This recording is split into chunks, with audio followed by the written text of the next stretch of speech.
Friends, नमस्कार। आशा करती हूँ आप लोग अच्छे होंगे और खुश भी होंगे। बीडीएस लिमिट 2.0 पे आ चुकी है रोशनी मैम, जो आप लोगों को पढ़ाती है बीएड फर्स्ट ईयर से बुक, यानी जो भी किताबें हो आप लोगों को संबंधित क्वेश्चन हो आप लोगों के सामने प्रस्तुत करती है, वो भी बीएड से रिलेटेड। तो आज रोशनी मैम बीडीएस लिमिट 2.0 पे आ चुकी है।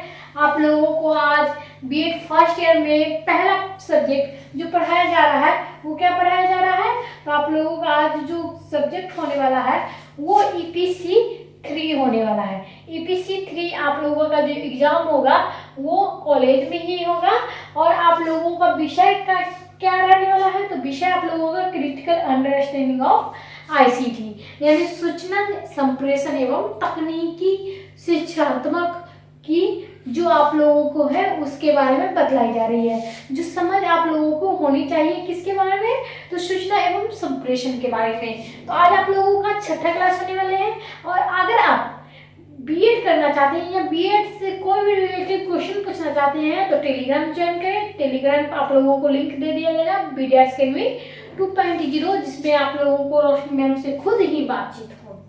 चलिए, अगर आप लोग बीएड कर भी रहे हैं, अगर बिहार के कोई भी कोने से कोई भी यूनिवर्सिटी से अगर बीएड कर रहे हैं तो आप लोगों के लिए ये सुनहरा मौका है, जो आप लोगों को रोशनी मैम बीएड का कोर्स आप लोगों को फ्री में करा दें। दोनों साल का कोर्स आप लोगों को फ्री में होगा और मुफ्त होगा।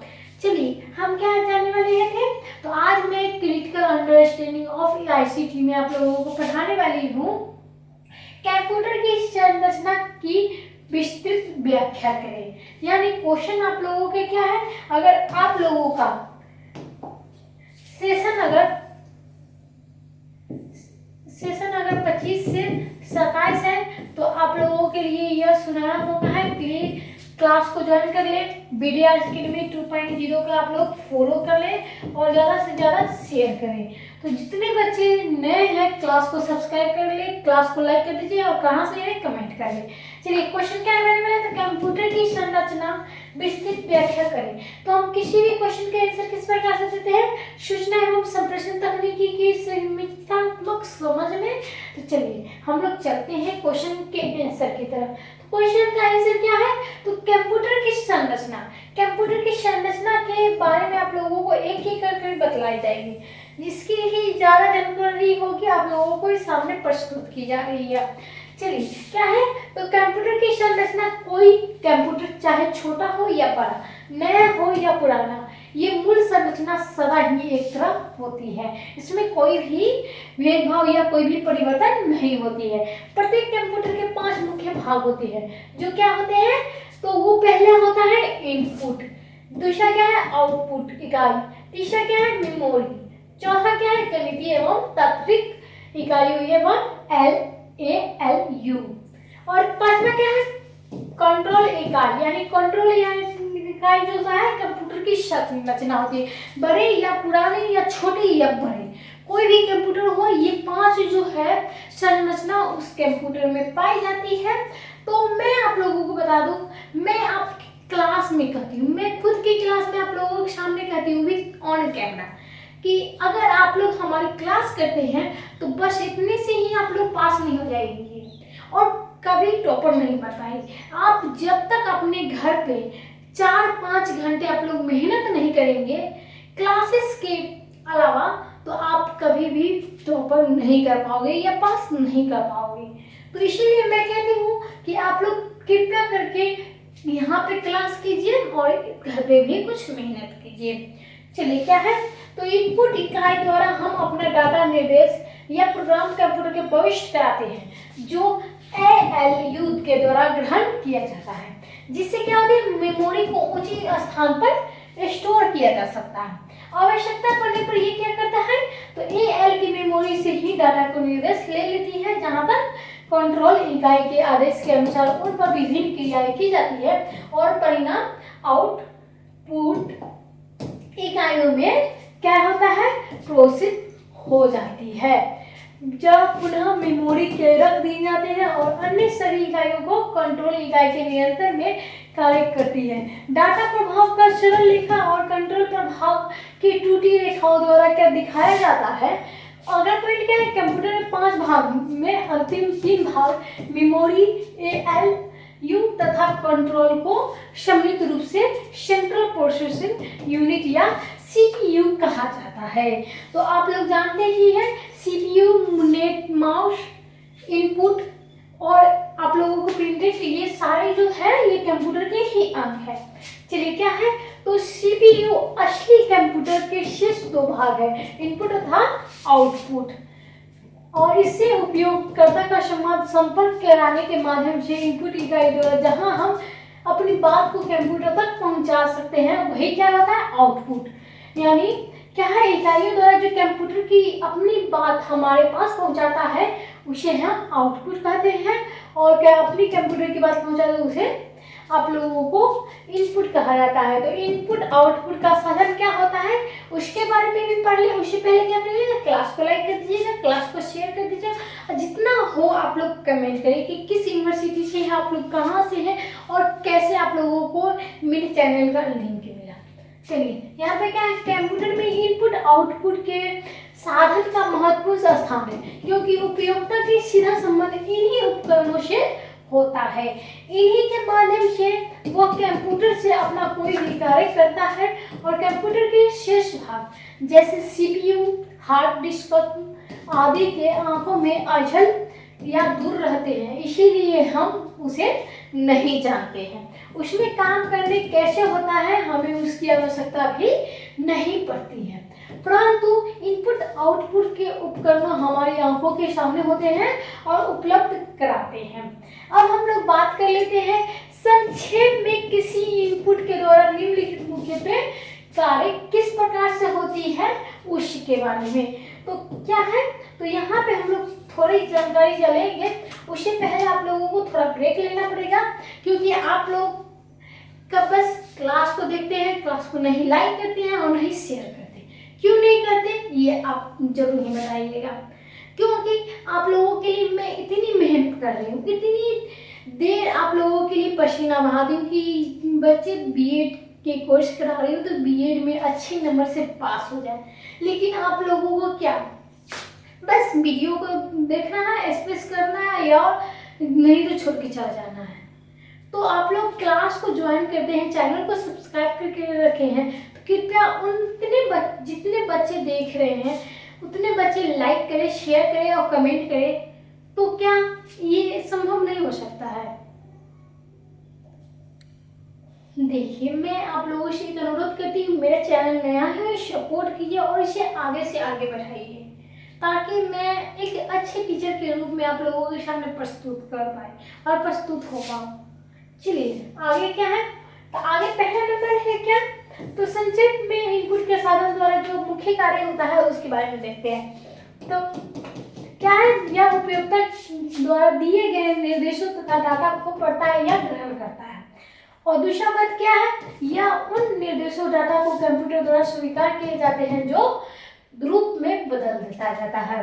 तीसरा क्या है, यह बदले हुए रूप में उन निर्देशों को डाटा को आगे प्रोसेस करते हैं के लिए कंप्यूटर को भेज देते हैं। इसी प्रकार से आउटपुट का साधन भी द्वारा निम्नलिखित कार्य है।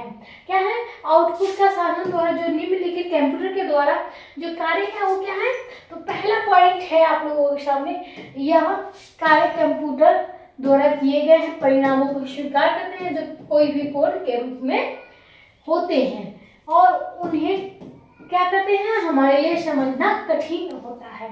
दूसरा क्या है, दूसरा आप लोगों के सामने यह उन कोड के रूप में दिए जाते हैं जो परिणामों में हमारे द्वारा पढ़ने या समझने योग्य बदल देते हैं। इसी को हम लोग क्या कहेंगे, आउटपुट साधन, जो कंप्यूटर के माध्यम से होता है। अब अगला पॉइंट क्या है, चलेंगे अगला पॉइंट आप लोगों के सामने है तीसरा, उन बदले हुए रूप के परिणामों के सामने प्रस्तुत करता है जो छाप देता है इनपुट आउटपुट के साथ। इतना सरल बनाया जाता है कि कोई उपयोगकर्ता बिना किसी कठिनाई के उपयोग कर सकते हैं, और ये साधन हमारी आवश्यकता के अनुसार कई प्रकार के होते हैं। और आधुनिक जो कंप्यूटर के टर्मिनल, माउस के track ball, roller, joystick, line टिपेल, scanner, mark sheet reader, optical reader और इनपुट प्रचलित साधन पर टर्मिनल विभिन्न प्रकार के प्रिंटर, ग्राफर, प्रिंटर, स्पीकर तथा आउटपुट के साधन में इनमें से टर्मिनल इनपुट तथा आउटपुट दोनों को कार्य के एक साथ ही करता है।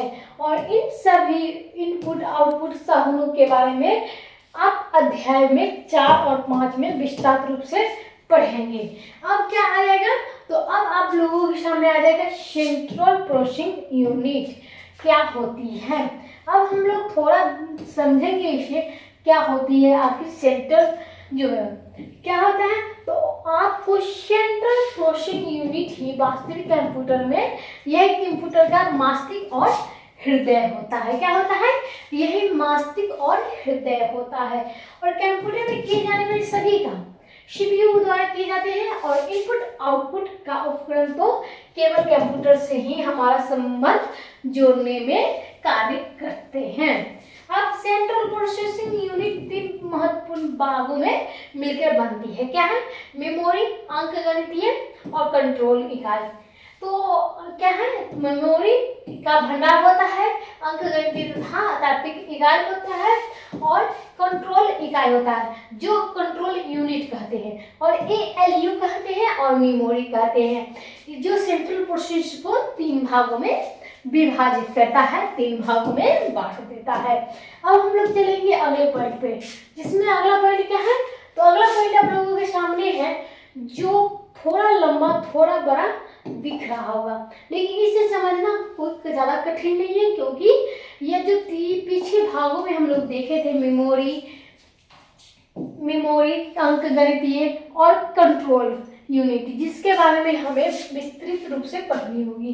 तो मेमोरी क्या होता है, मेमोरी यह कंप्यूटर का वह भाग होता है जिससे सभी डाटा प्रोग्राम स्टोर किए जा सकते हैं। यदि भागों में न हो तो कंप्यूटर क्या करता है, कंप्यूटर में दिए जाने वाला कोई भी डाटा आप अपलोड क्वेश्चन प्रस्तुत किए जा रहे हैं उसको हम लोग थोड़ा कठिन से नहीं देखेंगे।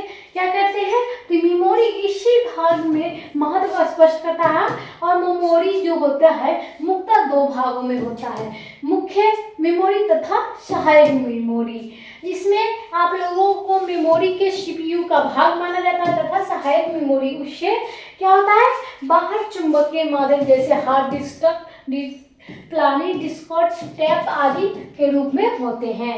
और दोनों प्रकार की मेमोरी लाखों संख्याओं में बाइट होती है, जिससे सभी प्रकार का डाटा क्या होता है, आदेश बाइनरी संख्या में रूप में भंडारित किए जाते हैं। किसी कंप्यूटर के मुक्त मेमोरी को आकार जितना ज़्यादा होता है वह उतना ही तेज माना जाता है। मेमोरी के बारे में आगे आप लोगों को 6 में पढ़नी है। आगे क्या है, अंकगणितीय तार्किक इकाई। जैसा कि हम नाम से स्पष्ट है कि सीपीयू के लिए सभी प्रकार के अंकगणितीय क्रियाएं जोड़ना, घटाना, गुना तथा भाग देना होता है।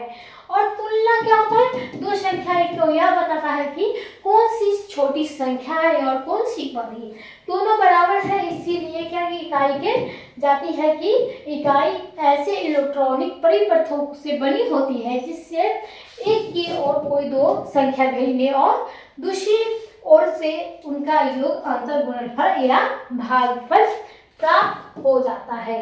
इसमें सारी क्रियाएं बाइनरी पद्धतियों की जाती है। प्राप्त होने वाली संख्या को क्या कहा जाता है, तो उसे तथा क्रिया को परिणाम का अस्थायी के रूप में स्टोर करने या रखने के लिए इसमें कई विशेष बाइट जिन्हें रजिस्टर कहा जाता है, उसी को हम लोग क्या कहेंगे, अंकगणितीय और तार्किक